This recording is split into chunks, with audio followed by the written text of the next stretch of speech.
Hello, boys and girls. Today is Wednesday, November 11th, and today we are going to continue talking about our pet study. And tomorrow is actually our last day, so we have some stuff to go over about it today, and then we'll finish up tomorrow. But before we get started, I want to review everything for the week. So just like yesterday, who can tell me what the color of the week is? It's the same as last week. It starts with the letter O. What makes the oh sound? Orange. Very good. Now, the shape of the week has three sides. 1, 2, 3. So you can see 1, 2, 3 sides. Does anybody know what shape this is? Triangle. Very good. And lastly, our number. And I'm going to draw some dots on our number. Maybe that'll help you. The number is, if you don't remember, count the dots. 1, 2, 3, 4. Can everybody clap 4 times? 1, 2, 3, 4. Very good. Our letter of the week is the same as last week also. It is the letter P. Does anybody remember what sound the letter P makes? Huh, huh. And what are some words that start with the P sound? Huh, huh. We always say pumpkin because pumpkins are orange and that's our color of the week. Pumpkins, pancakes, pickles, penguins, puff, puff. Can you think of any other words that start with the letter P and the puff, puff, puff sound? Like pet. I have a cheat sheet here that shows us some of the other words that have the puff, puff, P sound, like pail, penny, popcorn, pizza, pumpkin. There are so many. We said pig too, like the animal, or pink, like the color. So many words that have that puff, puff sound. Does anybody remember the word of the week? It starts with the letter W that makes the w sound. And it's only made up of 2 letters. It's made up of a W and an E. E. Does anybody know what this says? E. We are studying pets, and we are almost done studying pets. So that is that for the review. Now we can move on to the good stuff, the pets. So I wanted to ask you this. I never thought about this until I looked at this morning. I want to know, do you think, can pets have jobs? Like, do they have a job? Think about it. You know any pets that could possibly be working dogs? Like I have a job. My job is a teacher. And we have people who have jobs that were community helpers last week, like policemen and firefighters, nurses, doctors, dentists. Those are all jobs. Do pets have those types of jobs? I want to show you a couple pictures. The first one is a picture of a dog. This dog has a job. His job is that he is a seeing eye dog.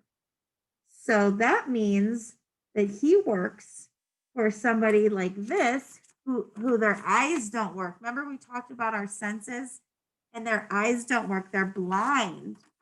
So this dog helps this person to be able to see. So you can see that she has the dog on a leash and that she also is using this pole to walk to kind of navigate. And the dog, because it's the dog's job, will make sure that looks like they're crossing on a crosswalk.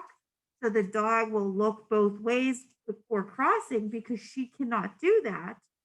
So the dog will help her make sure that she crosses the road safely and will help her do things in her daily life, anything that she needs. And that's just one example. There's other dogs that work for the police. If you've ever seen, sometimes the police have dogs that work for them. Can you think of any other animals or pets that could be workers, that they could have a job? Can you think of any? I'm going to show you another picture. Speaking of police, let's look at this.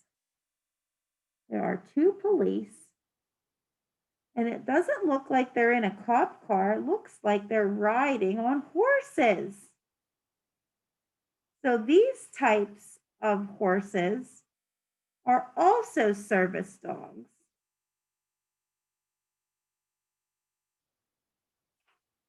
And another one, I don't know, do you recognize what animal this is? That's a goat. And so sometimes when people travel somewhere or they go hiking or camping and they have a long distance to travel with all of their gear, like their bags and their blankets and their tents and stuff, they can hire an animal such as a goat to carry their packs. So these are working goats. They are helping carry all the packs and supplies. It looks like they're carrying them into the woods, maybe to go camping or on a trip of some sort. And so animals that have jobs are called service animals. I'm going to write that so you can see the spelling. What letter do you think the word service starts with? Right, the letter S, and it makes the S sound. So these are service animals. And what letter does animal start with? Animal.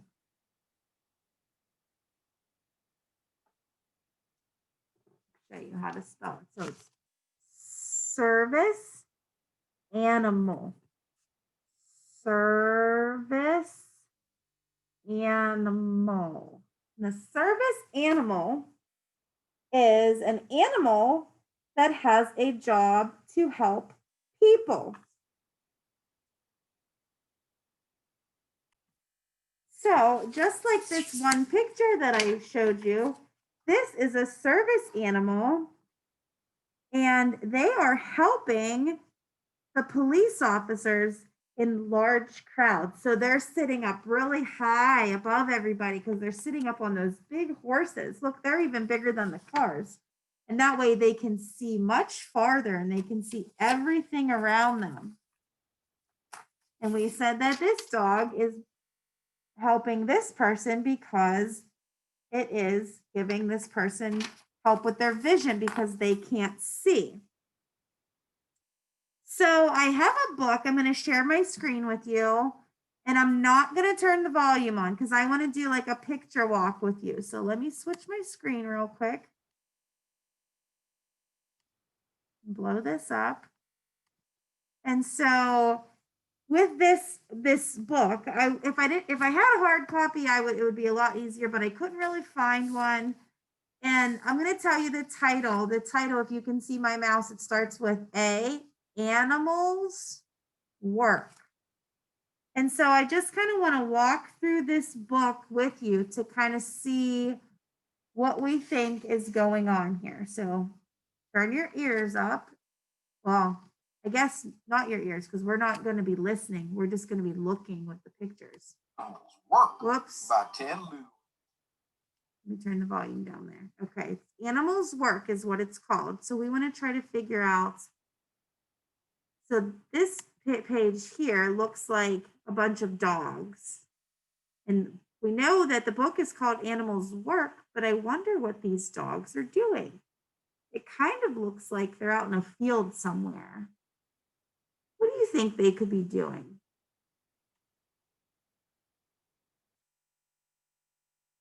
Here's another, I have to pause it, sorry, it's a little blurry.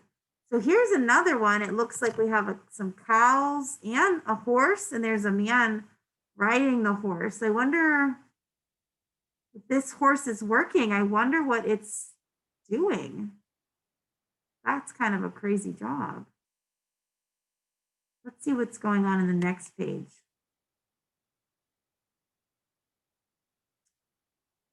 Oh, here we go. Look at these. These are camels. And these camels look like they have a bunch of stuff on them. Wonder what they're doing.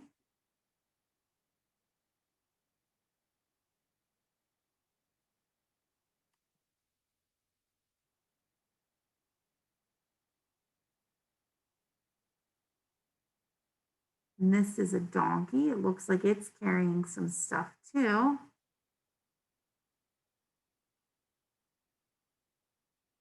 Wonder if that's the same donkey. Now this animal here, it's a reindeer. It's a big word, reindeer. Look at those big horns. It looks like it, that he's pulling that guy on the sled.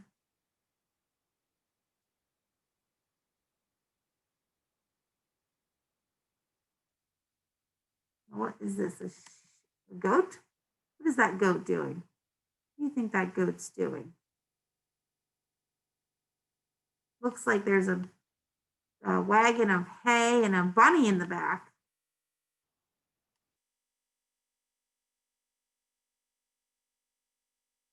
Elephant. Got his nose wrapped around a big log, it looks like. Do you think that this man could lift this log by himself? Probably not. I think it might be a little too heavy.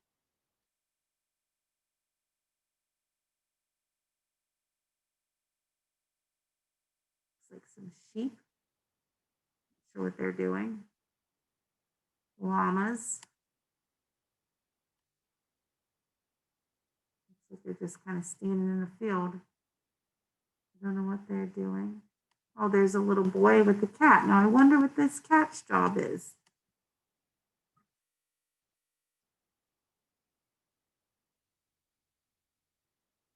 Huh. All right, so now I'm going to start that again, but this time we're going to turn the volume on so you can hear what are the animals in this book, what their jobs are. So turn your ears up now and pay attention. By 10 Lou. Here we go. Dog herd.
And all right, boys and girls, I'm going to just go back here and exit out of that real quick. So that was kind of neat. We kind of guessed what happened, and you can see all of those different animals have jobs. So this is just a word I wanted to show you, and it starts with the letter T, the t sound, train. So some animals can be trained to help people. And train means teach them to do something special. And some animals, such as service dogs and therapy dogs, have the job of helping people feel safe and calm. In other jobs, animals use their physical characteristics to help people. For example, in the story, the elephant is strong, so it was lifting up the log for the man who was helping him. Police horse allows the police officers to be up high and see the crowds. And sometimes dogs have really sensitive noses so they can smell stuff that humans might not be able to smell as easily. And so they can find things very quickly. And sometimes when you have a pet that's a helper or a worker, they have some special equipment. Is there anything that you maybe saw in the book or in those pictures that some of those animals were using as part of their job? I saw the dog that's walking the lady. There's a vest that they can wear, or they have something called a harness. Harness. When we think of any other things, special equipment that our working animals might need. Yeah, so if you noticed in the picture with the horses, where there's somebody riding a horse, they need saddles. So there's a couple things. See if you can think of anything else, other equipment that a working dog might be needing. And that, boys and girls, is it for our pet study today. So now I'm going to hand you over to Miss Donna because she is going to be doing nutrition, right? Okay. So I'm going to turn the computer a little bit. So you can kind of see what she's got to show you there. Okay, boys and girls, how many of you have ever heard of the food pyramid? All right, if you have, this will be sort of reviewing it. If not, I'll explain a little bit, okay? So, we've been talking about nutrition and things that are good for you to eat. Remember we made a plate last week and talked about some of the food groups and some of the food that is healthy to eat and some food that is not healthy to eat, okay? So, this is the food pyramid. It's broken up to some groups. Grains is at the bottom, but it's the biggest food group that we have. And we have fruits, we have vegetables, meats, dairy products, and sweets, okay? So let's take a look at each category, okay? Sweets is at the top, but that's what we should eat the least amount of, okay? Like potato chips and cookies and lollipops, okay? It's okay to eat those once in a while, but they're not healthy for you. They've got a lot of sugar, not good for your body or your teeth. You have to go to the dentist and maybe you have some cavities from all that sugar, okay? So that's at the top of our food pyramid. Then we come down here, we have meats. Meats consist of like fish, turkey, and peanuts. They're all good for you, okay? Meats provide protein, which is good for your body, give you energy, okay? And then we have the dairy category on our food pyramid, and that consists of like eggs and cheese and yogurt, okay? Those are some good things that you can eat, especially at breakfast. You could have some eggs, and maybe lunch, have some yogurt or some cheese, okay? And then we go to the fruit group, which is like watermelon, oranges, and strawberries. Okay, fruits are good for you. And then we come over here to vegetables. Some examples are peas and broccoli and carrots. Now, you may not eat some of the food that they're showing here. These are just some examples, okay? You might like green beans instead of peas, and that's okay. But make sure you try to get some servings of these every day to help you go big and strong. And then last but not least are your grains, like your pasta and rice and cereals and breads, okay? They recommend that you get a serving or at least some of this each and every day from all the food groups, okay? But the one that you have to be really careful on is how much you eat of the sweets, top of our pyramid, okay? Because it's not really good for your body, not real healthy, okay? But it is okay once in a while to have some of that, okay? So that is our food pyramid, okay? So I have a book today. It's called Eating the Alphabet, okay? It goes from A to Z because remember our alphabet goes from the letter A to the letter Z, all right? So this is fruits and vegetables, this book is going to talk to us about, okay? And the author is Lois Enlart, okay? So let's see, read on.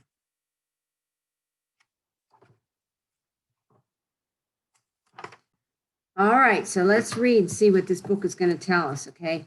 Apple to zucchini. Notice how they have the A and the Z because A is the beginning of the alphabet and Z is the end of the alphabet. Apple to zucchini, come take a look.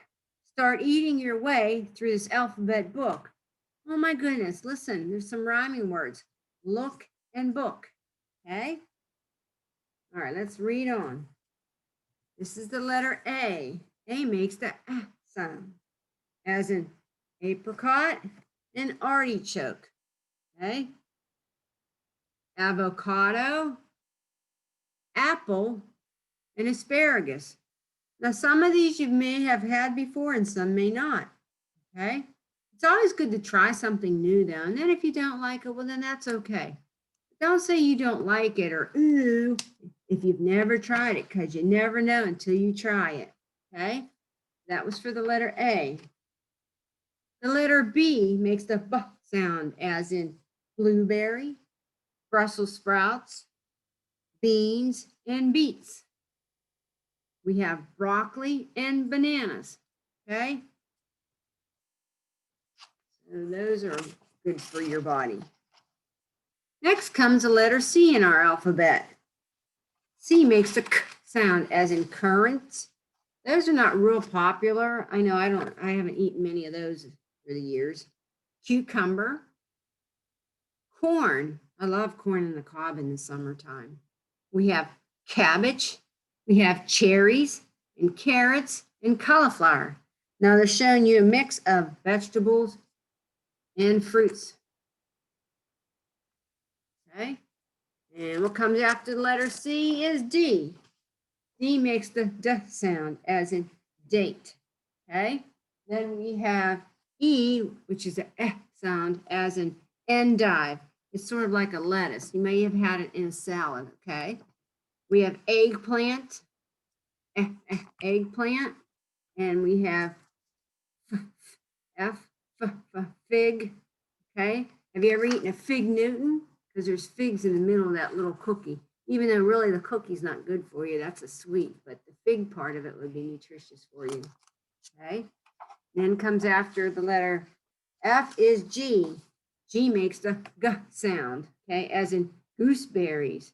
I don't think I've ever had gooseberries, but then we have grapefruit. I've had grapefruit. They even come in pink. When you cut some of them ones, they have like a pinkish skin to them. I like those. And we have grapes, which come in different colors. And then we have H makes a sound, as in huckleberries. Okay, these are all good for your body. Next comes I, makes the sound, as in Indian corn. You may have seen some of that recently since we're finishing up the fall crops. We have J makes the J sound, as in jalapenos in Jamaica. And we have the letter K makes the K sound, as in kumquat, kiwi fruit. You may have eaten some of that here at school. It's really sweet. And then we have kohlrabi. Okay. I haven't really eaten any of that, but it's all good for your body. Then we have the letter L, makes the O sound as in leek and lemon and lettuce and lime. Okay. Then we have the M in our alphabet. M makes the sound, like when you're eating soup, you go good. But it stands for melons and mangoes. Then we have the letter N, makes the N sound as in nectarine. And then we have okra, makes the O, makes the ah sound. We have okra. We have oranges. Okay, that's our color of the week. And we have onions. Okay. And after O comes a letter what? P. Oh my goodness, that's a letter we're doing this week too. Makes the what sound? P sound. As in pineapple and peach and pear. We have papaya, persimmon, plums, and pomegranates. Okay. I don't think I've ever eaten a persimmon though. Then we have some more pea foods, as in parsnips, which are like a potato. We have regular potatoes and peas. We have peppers, and oh my goodness, just for Halloween in the fall, we just looked at pumpkins, didn't we? And they are also in the orange color we're studying. Then we have Q, makes the qu sound as in quince. I've never heard of that. R makes the sound as in raspberry and radish and rutabaga. Okay, that's sort of like a potato. I've had those a couple times. And we have radicchio, or I know them as radishes, and rhubarb. Okay, that's something else that I've only had a couple times. And we have S for Swiss. S makes the sound as in Swiss chard and spinach and star fruit. And we have strawberries. I love strawberries. Then we have the letter T in the alphabet. Makes the T sound as in turnip. It's sort of like a potato. I've had some of those before. It has a different taste to its own. Tangerine and tomatoes. Then we have U, makes the sound as in ugly fruit. And we have V, makes a V sound as in vegetable marrow. And then comes after that is W, makes the W sound as in watercress, okay, and watermelon. Some of you might eat a lot of watermelon in the summertime. It's really refreshing when it's nice and cold. Then we have X, makes a sound as in zigua. I've never heard of that one. And Y makes the Y sound as in yam. It's like a potato. Sometimes people eat more of those around Thanksgiving time. And then we have the letter Z, makes the Z sound as in zucchini. And I like that too. So that was our book from A to Z, like our alphabet, on fruits and vegetables. So I hope you learned a little bit about fruits and vegetables and the pyramid. Just make sure with our food pyramid that you don't eat a lot of this one at the top. It's sweets. It's not really good for you, but once in a while, it's okay if your body craves it, okay? Just try to eat at least maybe one serving or so, at least a day of some of these food groups. And don't say you don't like it. Try it first, okay? All right. Thank you, Miss Donna. That was an awesome book. Some things in there I've never heard of. Me too. All right, boys and girls, that is about all we have time for today. I hope that you've enjoyed reading a book with Miss Donna and having our pet study, and we will see you tomorrow for our last day of the pet study. Bye.